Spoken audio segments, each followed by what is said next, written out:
სახელითა მამისათა და ძისათა და სულისა წმინდისათა. ჩვენთან არს ღმერთი. ქრისტეს მიერ საყვარელნო, ძმანო და დანო. გილოცავთ დღეს საქართველოს ეკლესიაზე იმობს ყოვლადწმინდა ღვთისმშობლის პალიასტომის ხატის ხსენებას და ამ დღეს მოხდა განახლება ტაძრისა სოფელ ახალდაბაში, რომელიც განახდა ყოვლადწმინდა ღვთისმშობლის შობის სახელზე. როგორც მოგეხსენებათ, ეს ტაძარი არის მე-10 საუკუნის 10 საუკუნის წინ უფრო მეტიც ააშენეს ჩვენმა წინაპრებმა და ჩვენ 21 საუკუნეში მოგვიწია მისი განახლება. იმიტომ რომ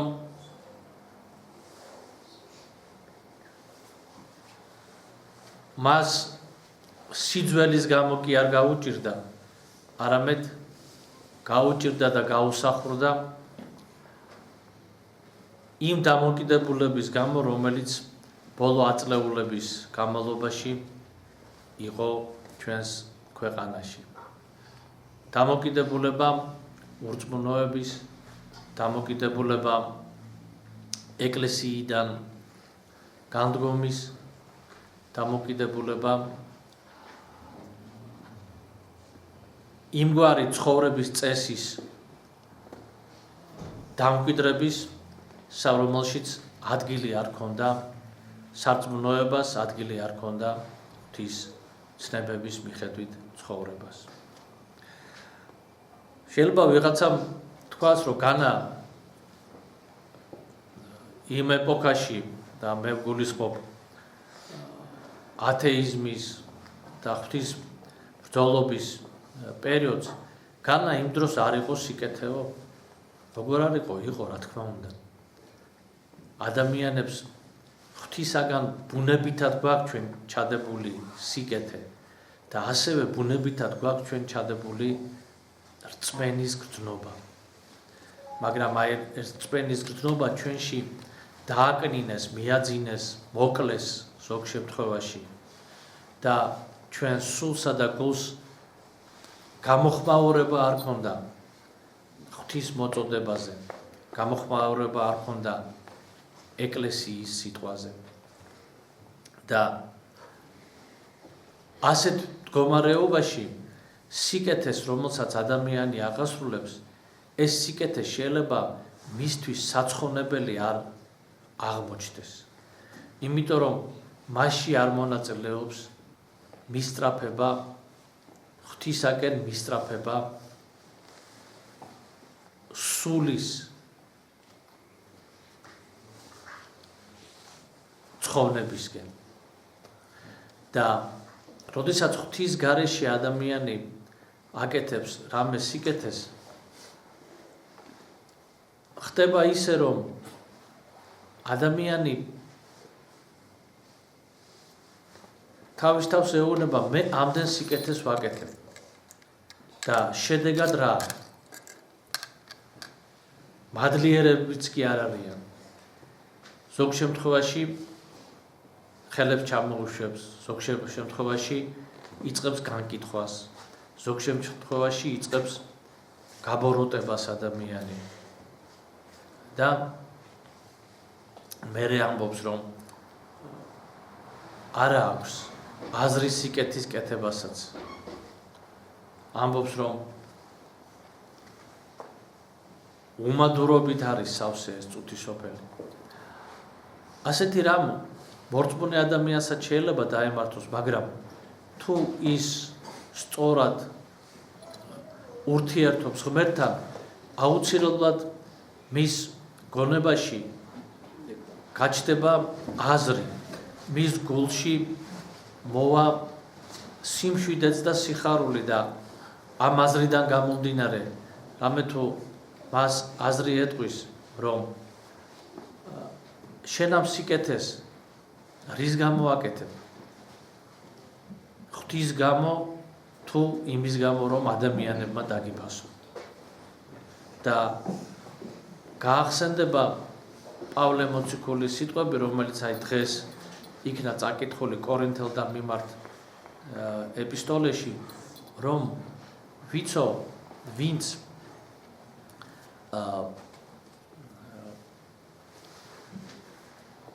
მრავლად თესავსო და პავლე მოციქული ამბობს ამას სიკეთეზე, ვინც მრავლად თესავს, ის მრავლად მიიღებსო. და გულისხმობს, რომ მრავლად მიიღებს ღვთისაგან სიკეთეს ადამიანი.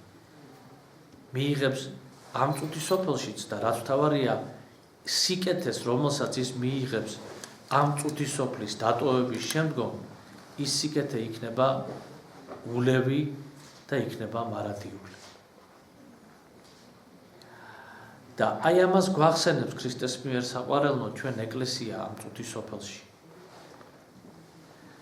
ზოგჯერ ადამიანები ამბობენ, რომ ეკლესია რა აზრი აქვს ეკლესიის აშენებას წადით დაეხმარეთ გაჭირვებულებს. ორივე საკეთებელი არის ქრისტეს მიერ საყვარელო. იმიტომ რომ ეკლესიისკენ როცა გავეხედავთ ჩვენ ღმერთი გვახსენდება. და ხშირად როცა ჩვენ გაჭირვებულს ვეხმარებით, თვითკმაყოფილებას გრძნობ და საკუთარ თავს, ასე ვთქვათ, დიდ კეთილებს ყოფილად და ქვეყნის გადამრჩენად მგონია და მივიჩნევ. ასეთი შეგრძნება და ასეთი აზრი მომდის. მაგრამ ეკლესიაში მე მახსენდება, რომ პირიქით თუ რამეს ვაკეთებ, ყოველივე უნდა ვაკვეთო ღვთის გულისათვის უშურველად. და ის რომ მაცხოვარი ბრძანებს თვინიერ ჩემსა არა ძალგიც ყოფად არცა ერთი.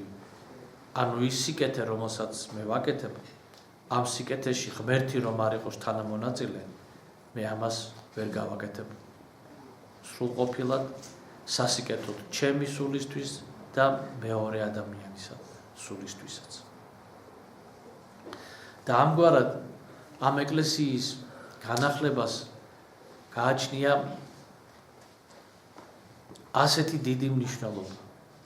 ის გვახსენებს ჩვენ ღმერთს და ამისთვის იყო ის აგებული ჩვენი წინაპრების მიერ და გვახსენებს, რომ ჩვენ ღვთის გულისათვის სიკეთე უნდა ვაკეთოთ.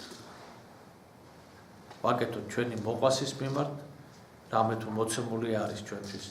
ცნება ღვთის სიყვარულისა და მოყვასის სიყვარულისა. ამიტომაც ყველას გილოცავთ ამ სიხარულით და ღვთისმადლით სავსე დღეს. განახლდა ტაძარი, აღესრულა წმინდა ჟამის წირვა, რომელზედაც ჩვენ ქრისტეს სისსა და ხორცს ვეზიარებით საწინდრად მომავალი მარადიული ცხოვრებისა და ამგვარად უერთდებით ჩვენ უფალს. უერთდებით მადლით და ეს მადლი ჩვენ გვამზადებს მარადისობისათვის, გვამზადებს უგტაებისთვის. ეკლესია, ყოველი ტაძარი დედამიწაზე არის ზეცის მცირე ნაწილაკი. არის სარკმელი მარადისობაში და უგტავებაში. და თუ ადამიანს დაავიწყდა, რომ მისი სული უგტავია, მაშინ ადამიანი რაც არ უნდა ჭკვიანი, ინტელექტუალური, ნიჭიერი და მოხერხებული თუ ძლიერი იყოს, მაშინ მისი გრძნობები, მისი ინსტინქტები შორს წასული არ იქნება ცხოველის ინსტინქტებიდან. მისთვის სიხარულს წარმოადგენდეს იქნება თბილი ბოსელი, კარგი თივა, წყალი და პატრონის, ასე ვთქვათ, მოფერება ცურზე თუ რქებს შორის.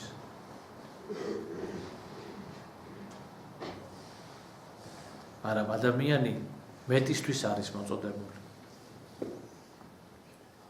მოწოდებულია რომ ღმერთთან დამკვიდრდეს მარადიულად და ეს დედამიწად აქციოს 60-ის ნაწილად და მომავალში კი 60-ად რომელშიც დამკვიდრდება მარადიულად.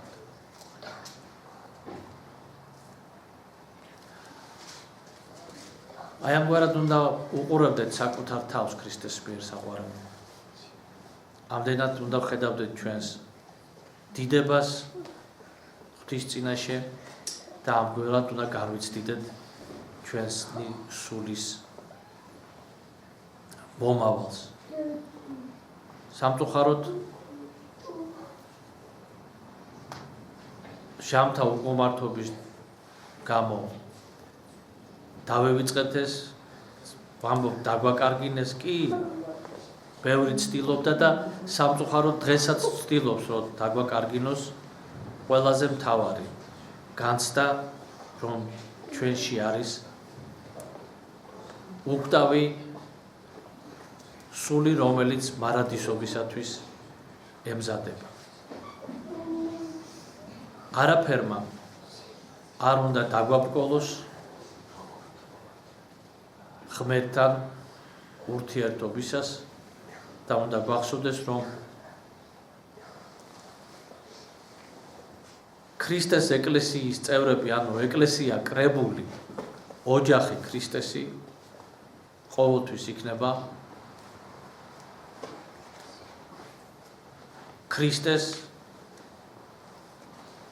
ფარველობის ქვეშ და ყოველთვის იქნება მადლის მიმღები და გადამცემი ადამიანებისათვის, რომლებიც ეძებენ ღმერთთან კავშირსა და ურთიერთობას. ამიტომაც არის დღე სიხარულის, არის დღე ღვთისწყალობის და ასევე ჩვენი მადლიერების, რომელმაც მოგცა ძალები, რათა გაგვეახლებინა ეს ტაძარი. ყველა ადამიანს, ვინც მიიღო ტაძრის განახლებაში მონაწილეობა, ყველას ლოცავთ და უსურვებთ ღვთის შეწევნასა და მფარველობას.